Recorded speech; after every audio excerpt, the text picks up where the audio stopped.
어디까지입니다. 6절에 나와 있는 말씀입니다. 끝이 어느 때까지입니까? 라고 다니엘이 본 환상에 한 강에 서 있는 자가 세마포 입은 자에게 묻는 말입니다. 세마포 입은 자는 하나님의 천사이기도 하고 오실 메시아이기도 합니다.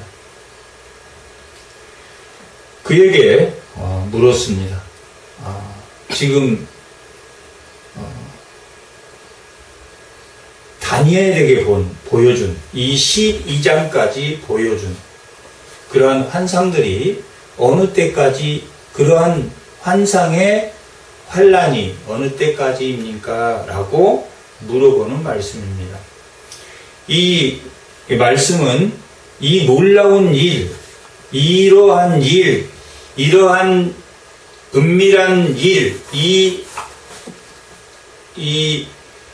다니엘에게 보여준 환상들에 관한 이야기고, 그 환상이 보여준 열방의 왕들에 대한 환상의 내용인데, 그것이 이스라엘 백성을 괴롭힐 것이다 하는 내용이 이 다니엘 1장에서부터 시작해서 마지막 11장까지, 오늘 말씀인 12장의 말씀까지, 그것을, 그 환상이 무엇을 의미하는 것인지, 그리고 그 환상에서 보여진 이스라엘 백성들의 환난과 고통이 언제까지냐라고 이 다니엘은 묻고 있습니다. 이 전체, 이 12장에 오기 전까지의 이야기는 다니엘과 세 친구가 포로로 잡혀갑니다. 포로로 잡혀가서 그 바벨론 느부갓네살이 통치를 시작한 605년에 잡혀갑니다. 그때 다니엘의 나이가 15세에서 17세일 것이다, 이렇게 학자들은 보고 있습니다. 그렇게 605년에 잡혀가서 고레스 왕 통치 3년까지 이 내용이 나오니까, 고레스 왕은 539년에 바벨론을 멸망시켰던 왕입니다. 그 고레스 왕이 통치한 539년까지의 그 기간을 보면 약 70년 가까이가 되고, 다니엘이 15세에 잡혀갔다면 이때 나이가 한 85세에서 90세 사이일 걸로 추정이 됩니다. 그리고 에스겔과의 나이도 비슷할 걸로 보여집니다. 이 605년에 다니엘이 15세, 17세였다면 이 598년에 에스겔이 잡혀가게 되는데, 2차 뿔에 잡혀가게 되는데, 잡혀가서 5년이 된 후에 사역을 받았으니까, 다니엘이 잡혀간 8년 후에 에스겔이 잡혀가고 5년이 지났으니까 13년, 그러면 다니엘이 나이가 17세에 잡혀갔다면 13년을 더하면 30세가 되던 해에 에스겔 1장 1절 2절에 자신이 30세 때 이 사명을 받았다라고 보아졌을 때는 다니엘과 에스겔이 나이가 비슷한 나이입니다. 그때 이 다니엘 세 친구와 다니엘이 1차 포로 때 605년 느부갓네살 통치 시작할 때 잡혀가게 되는데, 그때 가서 느부갓네살 왕의 그 3년 동안 갈대아의 언어와 그 천문학이나 모든 갈대아에 있는 그 학문을 습득하게 됩니다. 3년 동안 습득한 후에는 이 느부갓네살 왕이 이 유다에서 잡혀온 이 청년들을 자기의 부하로 신하로 사용하기 위해서 3년간 교육을 시킵니다. 다니엘 세 친구뿐만 아니라 여러 다윗의 자손들을 가르치기 시작합니다. 그런데 왕이 지정한 음식을 그들에게 제공하는데 그 제공한 음식이 신들에게 바쳐진 음식이기 때문에 이들이 그 음식을 거절합니다. 그러면 이 지정한 음식을 먹지 않고 채소만 먹어도 너희 열흘 동안 그 실험을 해서 저희들이 만약 지정한 음식 고기를 먹고 좋은 음식을 먹은 학생들보다 더 못하면 우리를 처벌하라.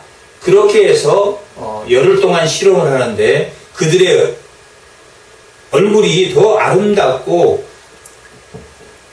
더 깨끗했다라고 기록이 되어 있습니다. 이렇게 신상에 절하지 않는 그 신상의 음식을 먹지 않는 그들에게 더 좋고 아름다워진 그들의 모습을 보고 왕이 그것을 허락하게 됩니다. 그리고 왕은 한 꿈을 꾸게 됩니다. 무슨 꿈을 꿨냐면 이 1장에서부터 11장까지 나오는 머리는 금이고 몸은 은이고 이 배는 노치고 이 허벅지는 쇠고 발은 쇠와 흙으로 된 다섯 개의 계층으로 된 그러한 환상을 보게 됩니다. 그리고 모든 갈대아 사람의 술사들을 모아서 그 꿈을 해석하게 하지만 아무도 그 꿈을 해석하지 않습니다. 결국은 그 꿈을 다니엘이 해석하는데 이 머리의 금은 느부갓네살 당신을 의미하는 것입니다 라고 가르쳐줬고, 또한 은은 이 바벨론 당신을 무너뜨리고 세울 메대와 바사입니다. 놋은 헬라이고 쇠는 로마입니다 라고 가르쳐 주었습니다. 그걸 가르쳐 주었는데 2장에서 그들을 가르쳐 주었는데 그 신상에 절을 하게 하지만 이 다니엘의 세 친구는 그 신상에 절을 하지 않으므로 풀무불에 들어가게 됩니다. 3명의 친구가 들어갔는데 4사람이 있더라라고 이 성경은 기록하고 있는데 그 한 사람이 하나님이 보낸 천사와 함께 있었다라고 그 4번째 사람을 그렇게 보고 있습니다. 그들이 그 풀무불에서 나왔지만 옷도 타지 않는 그런 풀무불에서 나오게 됩니다.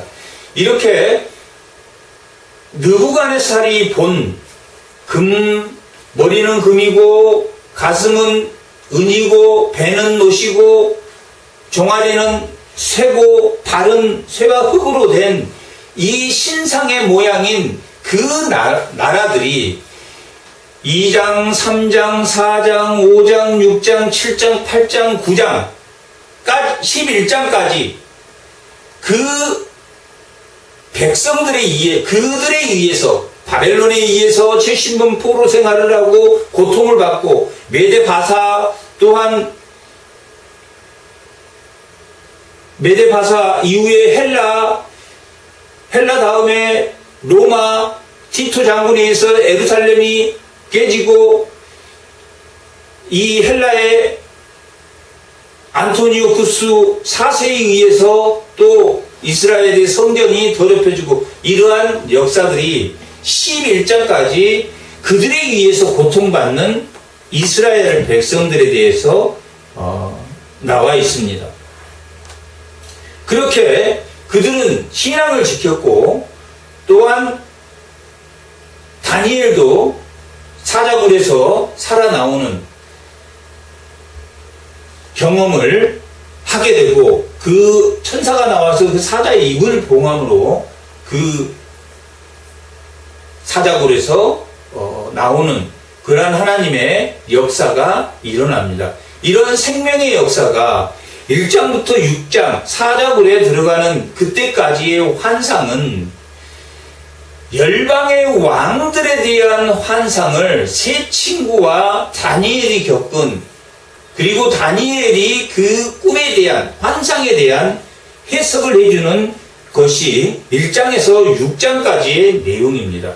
1장에서 6장까지는 이방의 왕들에 대한 환상, 꿈의 해석을 다니엘이 해준 내용이고, 7장부터 11장까지, 오늘 본문까지 11장까지, 더 나아가서 오늘 본문 12장까지 보여준 환상은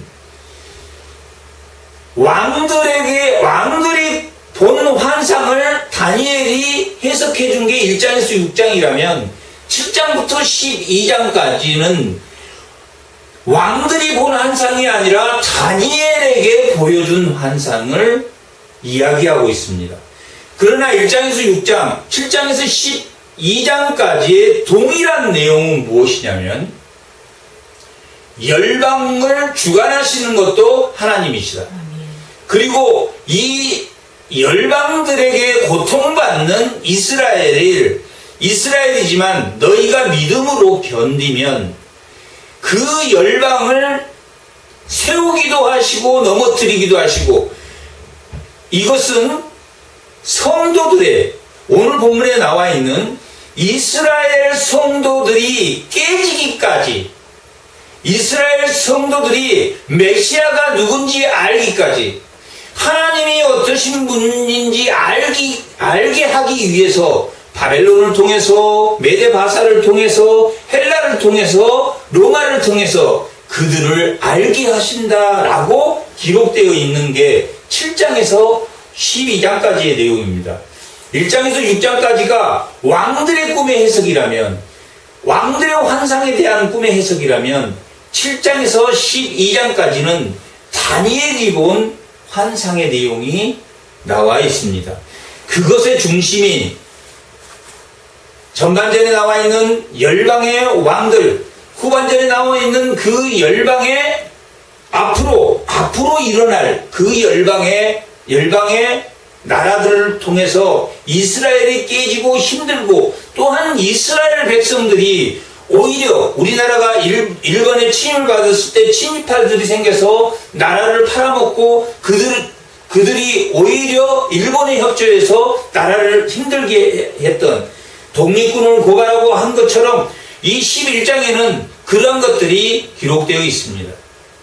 오히려 유대 나라에 있는 자들이 오히려 헬라에 붙어서 오히려 괴롭게 하는, 그리고 성전을 더럽히는 그러한 일을 했다라고 기록되어 있습니다. 이러한 것들이, 이러한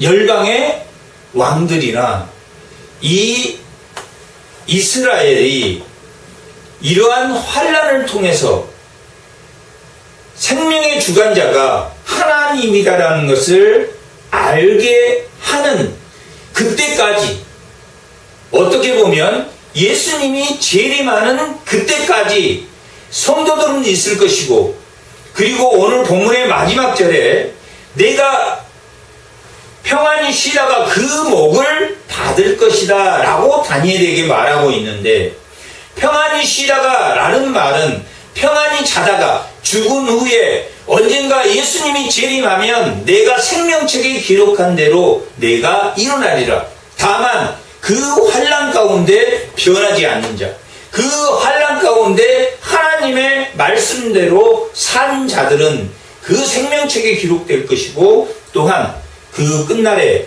그 몫을 받을 것이다 라고 결론을 짓고 이 말씀이 끝나게 됩니다. 어느 때까지입니까? 예수님이 이 땅에 와서 심판하는 그날까지. 그래서 이 다니엘서를 구약의 계시록이다라고 말하고 있습니다. 신약의 요한계시록은 이 성도들이 그러한 고통, 지금 이 71회 동안 받은 고통, 490년 동안 받은 고통처럼 예수님이 마지막 재림 때 그 고통 가운데 그 환난을 이겨내면 인재앙 때, 나팔재앙 때, 대접재앙 때 그 환난들을 이겨내면 결국 예수님과 함께 왕노릇을 하게 될 것이다 라고 기록되어 있는 것처럼 이 605년 느부갓네살을 기점으로 해서 예수님이 재림하는 시점, 그걸 언약적 시점이라고 하는데 그 언약적 시점까지 605년에서 포로기 70년을 뺀 나머지 490년 어느 시점 예수님이 기원 26년에 이 땅에 오셨으니까 26년, 30년 사이에 오신 걸로 보면 26년에 4년에 태어나서 기원전 4년에 태어나서 26년에 온 그 해가 490년 71회입니다. 그 71회 동안 성도들이 고통받게 되어 메시아가 온 것처럼 예수님이 재림할 때도 그러한 인재앙, 나팔재앙, 대접재앙을 통해서 그러한 고통을 받게 되고 심판을 받아서 예수님이 오는 것처럼 오늘 이 다니엘 12장은 예수님이 오신 이 땅에 오신 것처럼 그리고 역사적 배경 마카비 봉기 시점으로 보면 605년에서 마카비 봉기가 164년에 성전을 척결한 사건이니까 605년에서 164년을 빼면 그것도 490년 정도 됩니다. 그렇게 마카비 봉기 시점으로 이 당시의 역사로 보면 마카비 봉기로 볼 수 있고 언약적 시점으로 보면 예수님이 이 땅에 재림한 시점 그리고 이 다니엘서가 계시록이라고 기록하고 있는 것은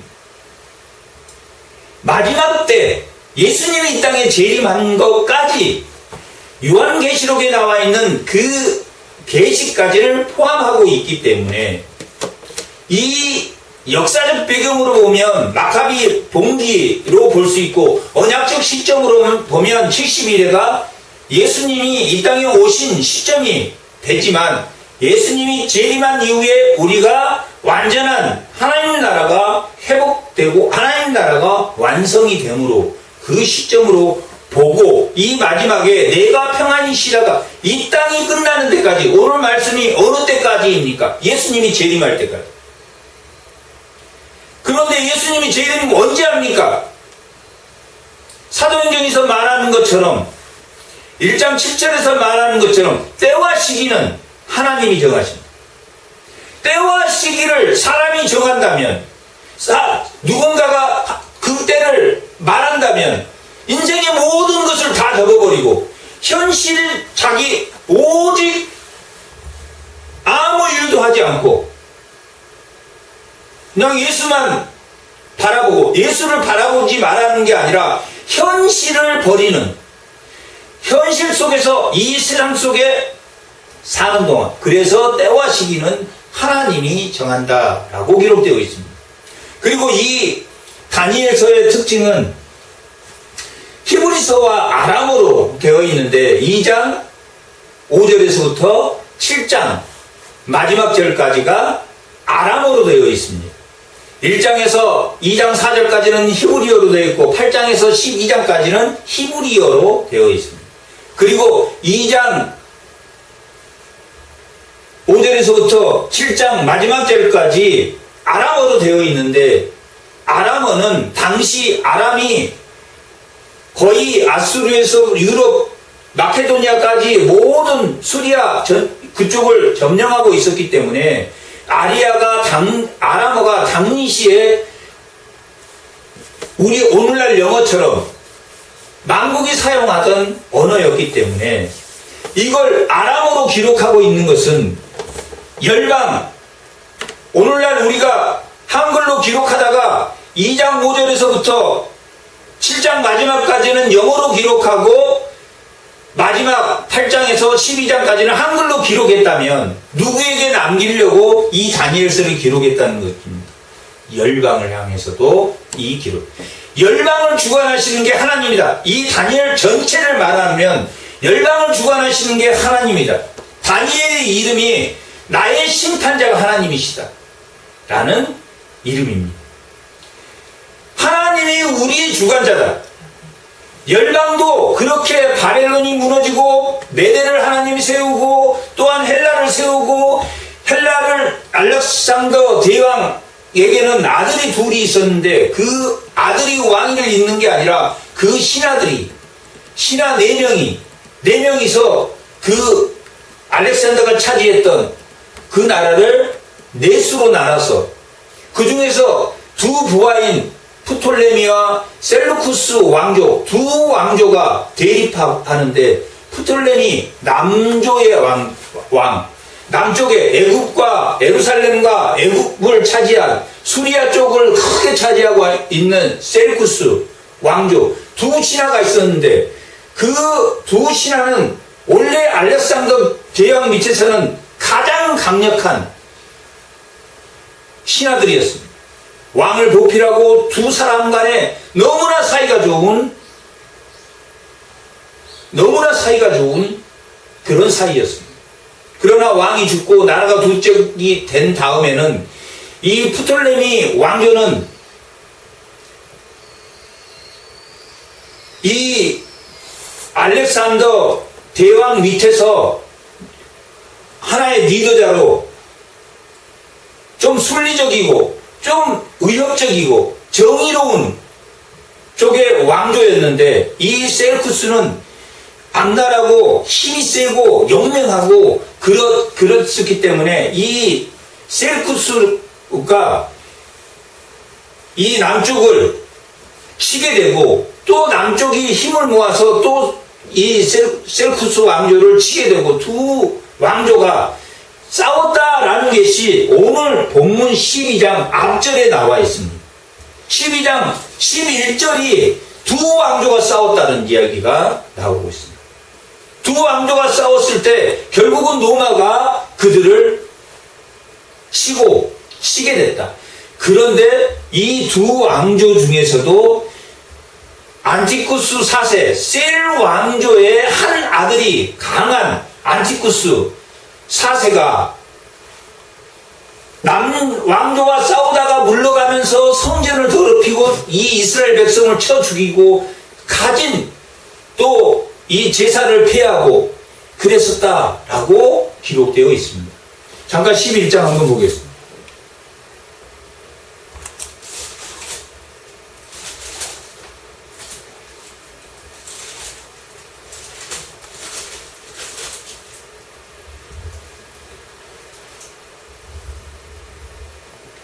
자, 23절과 24절 잠깐 한번 읽어보겠습니다.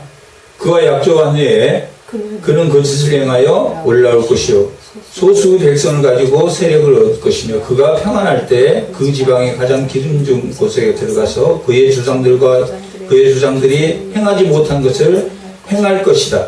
그는 노력하고 탈취한 재물을 무리에게 흩어주며 계략을 세워 얼마 동안 산성을 칠 것인데 때가 이르기까지 그러하리라 라고 약조를 하고 예루살렘에게 이 유대인들과 약조를 하고 또 쳤다.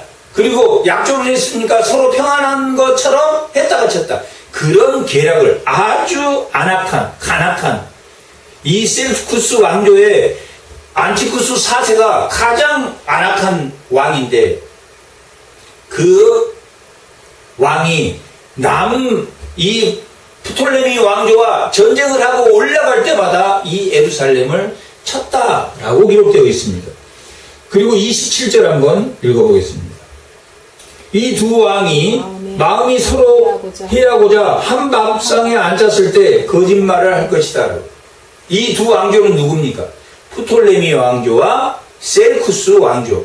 이 왕조가 싸울 때 밥상에 앉아 이 형제보다 가까운 피를 나눈 동료예요. 적군과 싸울 때 가장 프톨레미와 이 셀쿠스가 가장 강력한 신하였고 가장 용맹한 신하였고 가장 절친이었어. 그런데 이 절친이 결국은 한박상에서 거짓말을 할 것이다. 남왕조도 프톨레미도 자꾸 북쪽에서 쳐들어오니까 자기 그쪽에 딸을 보내서 시집을 보내서 어떻게 좀 잘해볼까 하고, 또 셀쿠스 왕조도 셀쿠스 왕조의 크레오파트라는 그 딸이 나오는데, 그 크레오파트를 이 프톨레미에게, 애굽의 왕, 이 프톨레미 왕조가 그 애굽을 점령하고 있었는데 그 왕조에 크레오파트를 보내서 그들을 속이고 거짓말하고 그 딸을 보냄으로 인해서 그들을 치려고 하는 계략을 꾸몄다라고 말하고 있습니다. 또한 30절 한번 보고, 30절. 이는 기뜸의 배들이 이르러 그를 칠 것임이라 그가 낙심하고 돌아가면서 라고 되어 있는데, 이 기뜸의 배들이 이르러 그를 칠 것이다 라고 하는, 기뜸의 배들은 로마 점령군들이 로마군을 말하고, 기뜸의 배들이 그를 칠 것이다, 헬라를 칠 것이다. 그리고 그는 낙심하여 돌아가면서 맺은 거룩한 언약, 하나님과 맺은 언약, 너희들은 치지 않겠다, 길을 내줘라 해서 왔다 갔다 했던 그 거룩한 언약에 분노하였고, 자기 땅에 돌아가서는 거룩한 언약을 맺은 배신자, 누굽니까? 이들이 유대인들, 친일파, 우리로 말하면 맺은 거룩한 언약을 배신한, 하나님의 언약을 헬라 이 안티쿠스에게, 사세에게 팔아먹은 배반한 자들을 살필 것이며, 군대는, 이 배반한 자들의 군대는 누구 편에?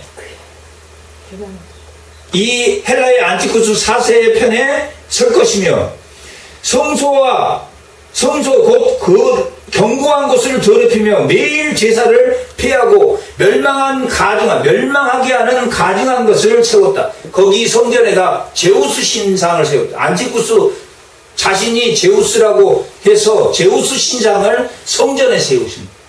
그런데 그걸 누가 도왔다? 유대인들이. 거룩한 언약을 배신한 자들이 그를 도와서 그것을 세웠다. 오늘 본문 12장 그때가 바로 그걸 말합니다.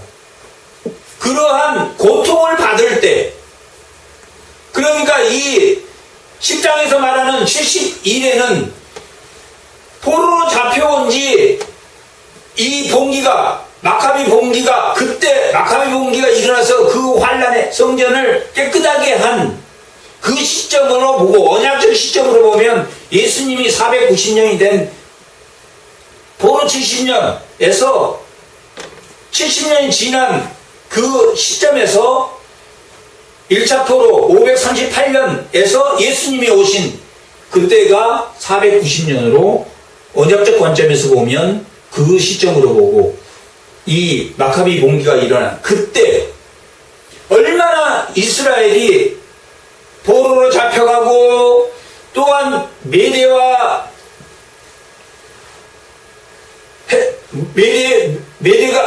바벨론이 메대 바사에 무너지고, 또 그 무너진 백성들이 포로로 귀환했어도 여전히 가증한 것을 섬기며 환난 가운데, 포로로 돌아와서도 이 셀쿠스 왕조와 이 프톨레미 왕조가 헬라 그 제국들의 두 남북 왕들의 싸움으로 고통을 받는다. 바벨론의 고통을 받고, 메데 바사에도 고통을 받고, 또한 헬라의 프톨레미 왕조와 셀쿠스 왕조에 의해서도 고통을 받게 되는 그때를 말하고 있습니다. 그때 누가 도와주냐? 하나님이 도우신다. 큰 군사 미카엘이 일어날 것이다 라고 말하고 있습니다. 큰 군사 미카엘은 10장 13절, 10장 21절에도 기록되어 있습니다. 그들이 두 왕조에 의해서, 프톨레미와 셀쿠스 왕조에 의해서 고통받을 때 이 미카엘 천사가 나타나서 이스라엘을 도울 것이다. 결국은 누가 돕겠다는 이야기입니까? 하나님이 돕겠다. 모압은 돕겠다. 11장에서 보면 이스라엘 언약, 하나님과의 언약을 배반하는 자들이 그들 편에 섰다라고 기록되어 있습니다. 뭐하지 않으면 그들 편에 서지 않고 끝까지 믿음을 지키면, 다시 말하면 뭐하면 그 암흑의 시대에 순교하면, 내가 잠든 후에 끝날에는, 그 시기와 때는 하나님이 정하지만 그 끝날에는 내 몫을 누릴 것이다. 어느 때까지입니까?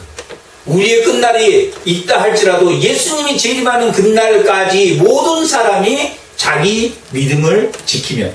그래서 오늘 본문에서는 뭐라고 나오냐면 성도의 권세가 다 깨지기까지, 성도의 권세가 다 깨지기까지, 그 어느 때까지? 성도의 권세가 다 깨질 때까지.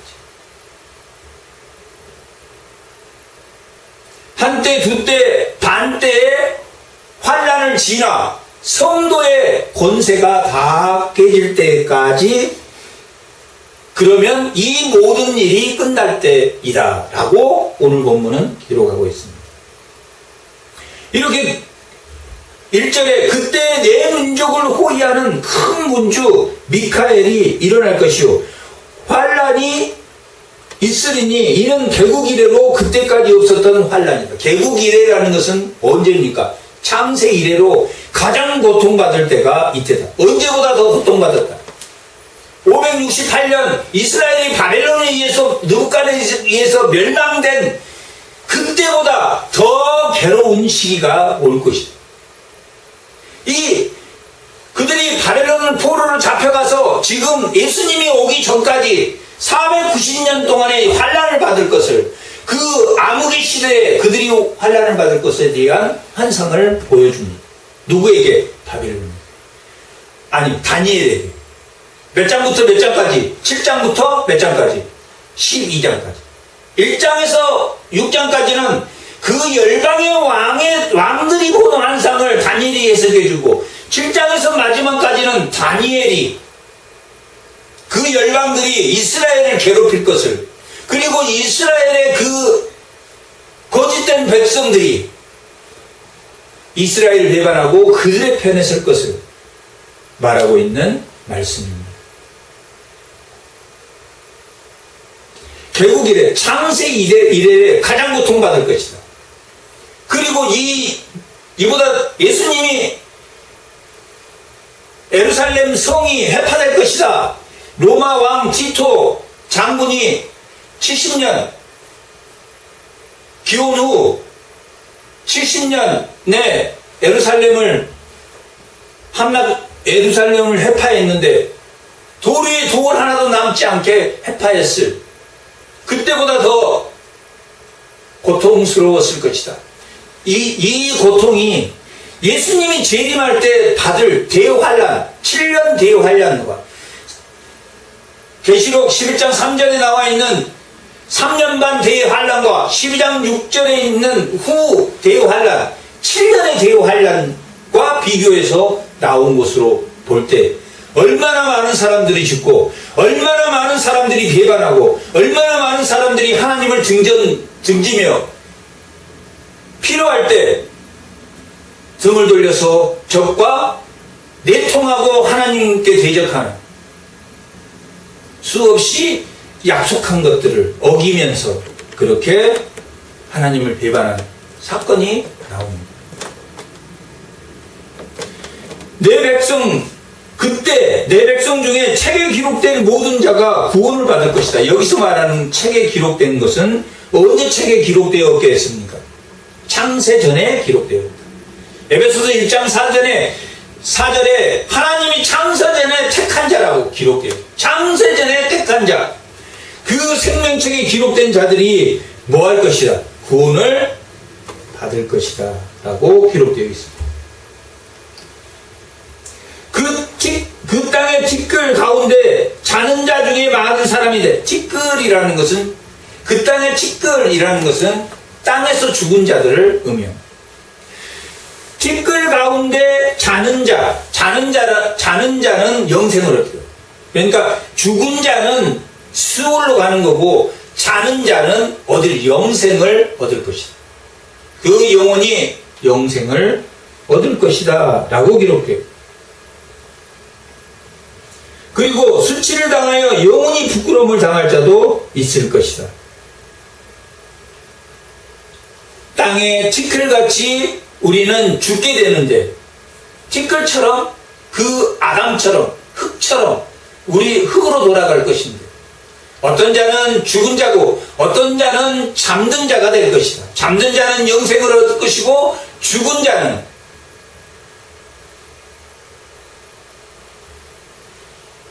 백보자 심판 앞에 다시 서서 두 번째 죽음을 당하게 될 것이다 라고 기록되어 있는 것이 오늘 본문 계시록 20장 11절에서 21절까지 그 생명책에 기록되지 않는 자들은 두 번째 사망을 하게 될 것이다 라고 되어 있습니다. 거기서 죽는 자라고 되어 있는 것은 영생을 얻지 수치를 당하고 죽을 자 그리고 영생을 얻을 자들은 자는 자로 표현이 되어 있습니다. 3절 지혜 있는 자는 궁창의 빛과 같을 것이요 많은 사람은 옳은 대로 돌아오게 하는 자는 옳은 데는 뭡니까? 옳은 것은 뭡니까? 옳음이라는 게 진리라는 뜻인데 옳음 진리는 뭐밖에 없습니까? 그리스도밖에 옳은 게 없기 때문에 그리스도로 돌아오게 하는 자 그리스도 복음을 전파하는 자 끝까지 복음을 지키는 자에게는 별과 같이 영원히 빛나리라 라고 기록되어 있습니다. 다니엘아 마지막 때까지 이 말을 간수하고 이 말을 봉합하라. 이 말을 지키고 이 말을 잘 보관해라 라고 기록되어 있습니다. 많은 사람들이 빨리 왕래하며 지식이 더하리라. 많은 사람들이 빨리 왕래하면 시대가 문명이 굉장히 빠르게 지나갈 것이다. 지식도 굉장히 많은 지식이고 어제는 컴퓨터가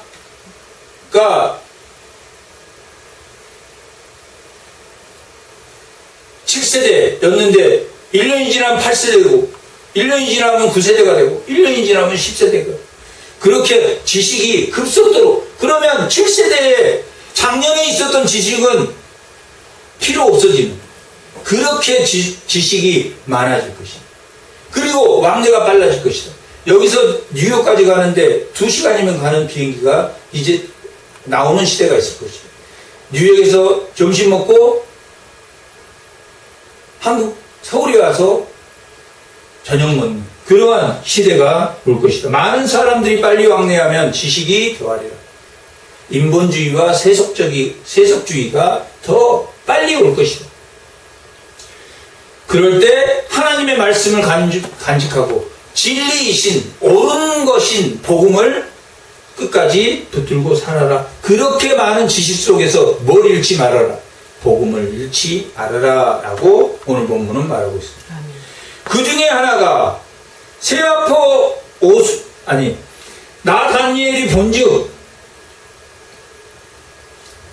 세 사람을 보게 되는데 하나는 강 이쪽에 하나는 강 저쪽에 또 하나는 강 위쪽에 있는 자를 보게 되는데 다니엘이 그것을 보고 있는데 강 이쪽 저쪽에 있는 사람 누구 하나가 강 위쪽에 있는 세마포 옷을 입은 생명의 역사를 주관하시는 이 세마포 입은 자를 메시아로 보기도 하고 또 하나님이 보낸 천사로 보기도 하는데 이 세마포 입은 전체적으로 볼 때는 메시아로 보는 게 더 정확하고 맞습니다. 왜 그러냐면 옳은 대로 돌아오고 복음은 전하는 자가 많은 사람을 옳은 대로 돌아오게 하는 자는 별과 같이 영원히 빛나리라 라고 기록하는 걸로 보아서 이 세마포 옷을 입게 하는 자, 그리스도를 알게 하는 자, 세마포 입은 자를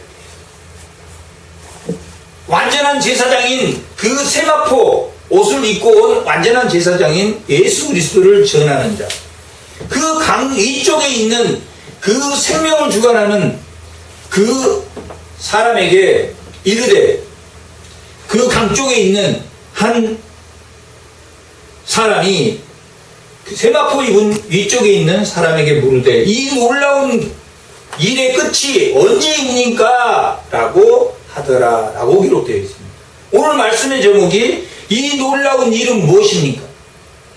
바벨론 72년 동안 일어난 일, 바벨론, 메데바사, 헬라, 로마 제국까지 이르러서 일어난 그 이스라엘의 암흑의 시대의 고통, 그 환난의 고통이 언제까지입니까? 라고 물어보고 있는데, 언제까지라고 답하고 있습니까? 성도의 권세가 뭐할 때?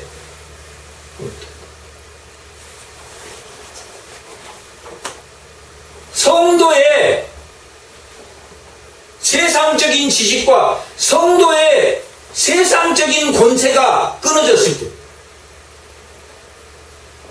그 말은 곧 무슨 말 아닙니까? 환난은 뭘? 환난은 인내를 뭐? 연단은 소망을 낳는 것처럼, 로마서 5장 3절에 나와 있는 말씀처럼,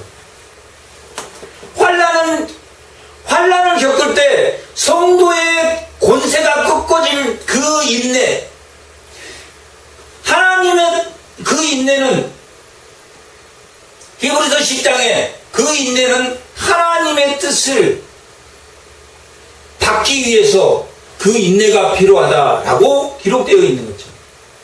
하나님의 뜻을 우리에게 알게 하기 위한 그 환난의 인내가 연단을 통해서 믿음으로 자라날 그때까지, 그 때와 시기는 하나님이 정하지만 그때까지이다 라고 누가 말하고 있습니까?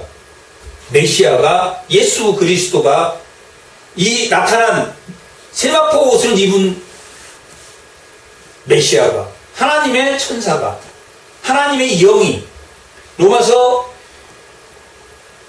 8장 9절에는 하나님의 영, 성령의 영으로 되어 있는 그리스도의 영이 나타나서 그렇게 말했다라고 되어 있습니다.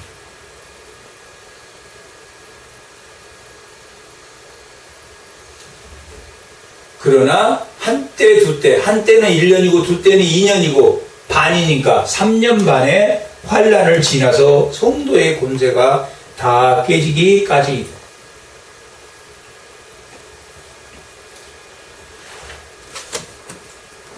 마가복음 13장 14절 한번 보세요. 마가복음 13장 14절.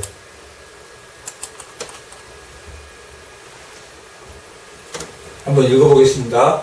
멸망한 가증한 것이 서지 못할 곳에 선 것을 보거든 읽는 자들은 깨달을지어다. 그때 유대에 있는 자들은 산으로 도망할 것이다 라고 말. 뭐가 설 때? 뭐가 설 때라고 나와 있습니까? 가증한 것이 설 때.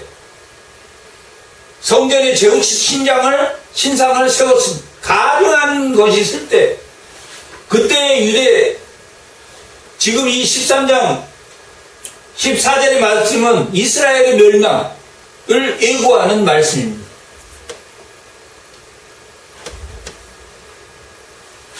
올려보세요. 13장. 그렇게 가증한 물건이 설 때 그들이 멸망할 그 환난, 그 고통 때, 그 환난이 지나야 성도의 권세가 꺾인다라고 기록되어 있습니다. 단단한 식물을, 그 지각이 단단한 식물, 단단한 진리를 먹을 수 있을 정도로 그가 자라날 때까지이다 라고 성경은 기록하고 있습니다. 그것이 이때는 예수님이 재림한 그때 어느 시점 그 하나님이 정하는 그 때와 시기는 하나님이 정하셔서 그때까지이지만 우리 개인의 인생으로 보면 언제까지입니까? 우리가 환난 가운데 인내 가운데 뭡니까? 연단을 받아서 그 환난의 연단을 받아서 우리가 설 때까지 뭘 받는다? 환난을 받을 것이다. 모든 인생에게 환난을 받을 것이다. 그것은 우리의 믿음이 자라나도록 한 하나님의 설치다. 바벨론을 세우고 메데바사를 세우고 헬라를 세우고 노마를 세워서 이스라엘을 치는 것은 너희를 연단하여 성도의 권세가 꺾일 때 온전히 하나님만 받아들일 때 너희 성도가 되도록 하나님의 자녀가 될 수 있도록 나에게로 돌아오도록 가르치는 것이다 라고 기록되어 있는 것이 이 다니엘서 전체의 내용입니다. 열방의 왕들이 본 환상과 다니엘이 본 환상, 7장부터 12장은 다니엘이 본 환상인데 열방이 이스라엘을 괴롭히는 환난을 받는 이스라엘에 대한 환상을 보게 된다. 그리고 그 환상은 누구를 위해서? 영원한 하나님의 백성, 그 성도를 위해서 그러한 환난이 있을 것이다. 그리고 요한계시록에 나와 있는 7년 반 대환난을 통해서 모든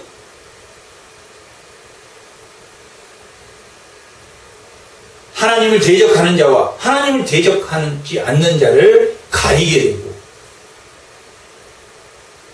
그리고 예수님과 함께 왕노릇을 할 때 백보자 심판 앞에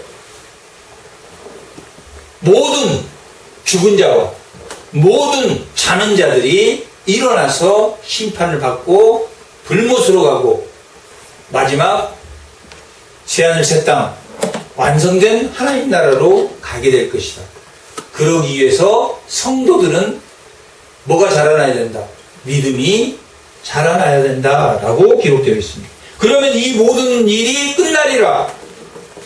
내가 듣고도 다니엘이 듣고도 깨닫지 못했어. 이게 뭔 말이지?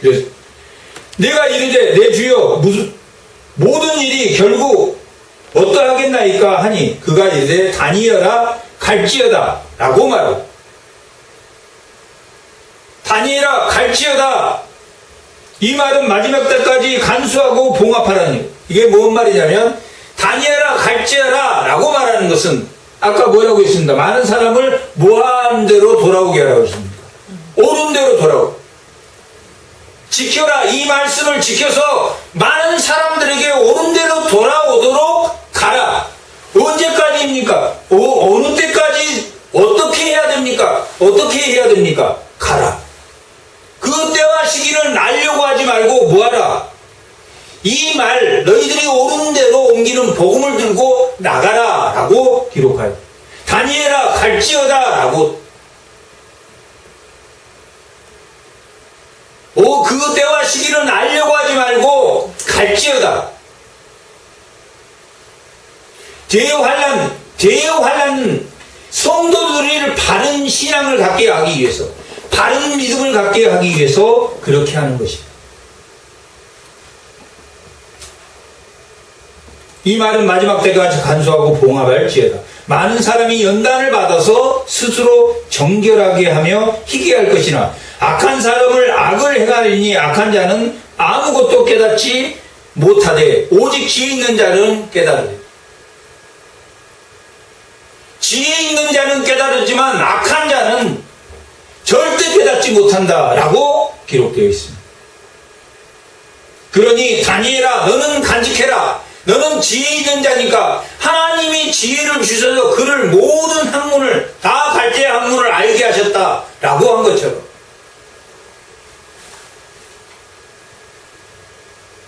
(11절) 매일 드리는 제사를 폐하며 멸망하게 한 가증한 것을 세울 때부터 1291일을 지낼 것이요. 이게 1291일은 3년 반 환란, 3년 반의 환란이 1260일, 30일이 더 많은데 학자들은 이걸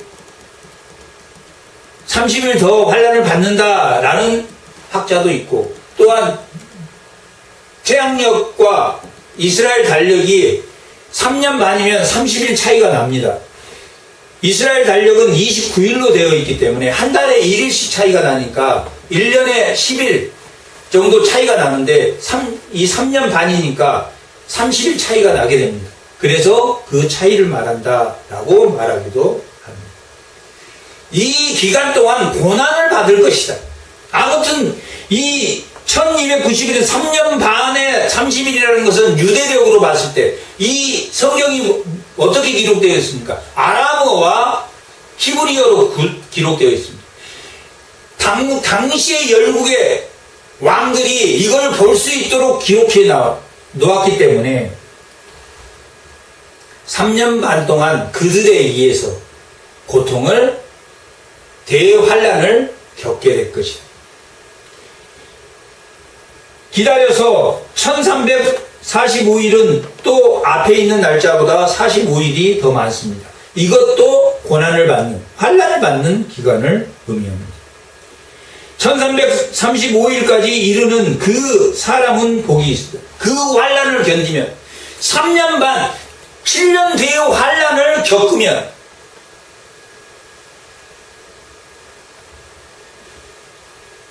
예수님이 재림할 것이라 한 것처럼 제 7년 반 환란 그 중 어느 때 예수님이 재림할 것이다 라고 한 것처럼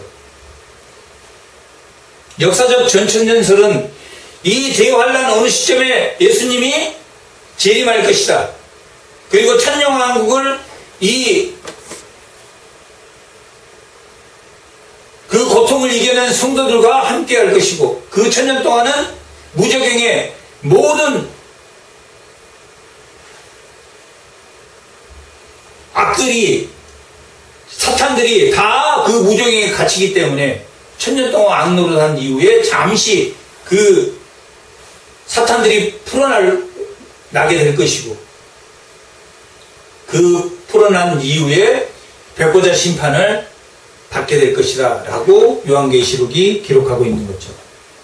이 1335일과 1290일은 그런 백성들이 성도로서의 연단을 받아서 하나님께만이 소망이 있다. 결국은 이 다니엘서는 누구에게 소망이 있다? 하나님 심판자인 하나님에게 소망이 있다 라는 성경책입니다. 1장에서 6장까지는 왕들에게 보여준 환상, 7장에서 마지막 절까지는 다니엘에게 본 환상. 하지만 그 환상 전체는 열방에게 당할 이스라엘 백성들이 고통을 그리며 하나님이 심판자입니다. 너는 하나님을 믿고 하나님의 말씀을 지켜라. 13절 너는 가서 마지막을 기다리라. 이는 내가 평안히 쉬다가 너가 죽었다. 죽은 이후에 언젠가 그 끝날 예수님이 재림할 그 땅에 내가 하늘의 새하늘 새 땅으로 가게 될 것이다. 내 목을 누릴 것이다 라고 기록되어 있는 거죠. 성도는 신앙을 지켜야 됩니다. 에레미야는 이스라엘이 멸망하는 것을 직접 보고 그 숲도소이다 하며 그것을 전하고 포로로 잡혀가서도 그들이 변하지 않는 삶을 보고 예스겔이 다시 그 성전을 떠난 하나님이 다시 돌아올 것이라는 것을 예언했다면 이 에스겔이 포로로 돌아온 이후에 이 열방들에 의해서 암흑의 490년 동안에 이스라엘 백성들이 어떻게 고통을 받지만 그것이 하나님이 준 연단이고 그 연단을 통해서 성도의 권세가 우리의 믿음이 단단해지고 우리의 지각이 단단해져서 진리의 말씀을 먹을 수 있는 그러한 성도가 되기 위해서 연단을 줍니다. 나에게 준 연단 환난은 다 하나님이 우리를 바로가게 하기 위한 연단이다 하는 것을 이 다니엘서는 하나님은 나의 심판자다. 내가 오직 하나님만 바라보고 걸어가면 된다 하는 것을 보여주는 게 이 다니엘서의 오늘 마지막 결론의 내용입니다. 그때 하나님 우리를 구원하리라 라고 오늘 말씀은 맺고 있습니다. 그런 변하지 않는 옳은 대로 복음을 들고 나아가는 저희 이 성도들이 다 되시기 바랍니다.